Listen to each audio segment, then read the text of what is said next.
Είμαι ο Γιάννης Βασάλος.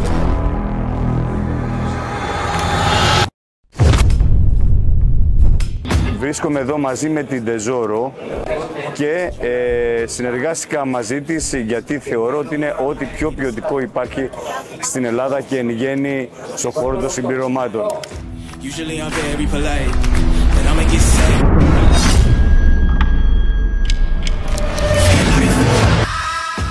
Κατά καιρούς, όλα αυτά τα χρόνια έχω δοκιμάσει διάφορα προϊόντα.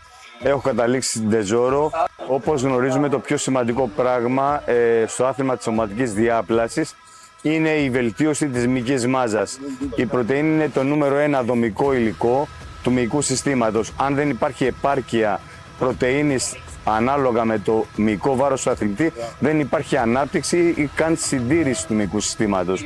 Άρα λοιπόν καταλαβαίνουμε πόσο ζωτική σημασία έχει να παίρνει τη σωστή πρωτεΐνη ένας αθλητής προκειμένου να γίνεται η λεγόμενη μυϊκή αποκατάσταση.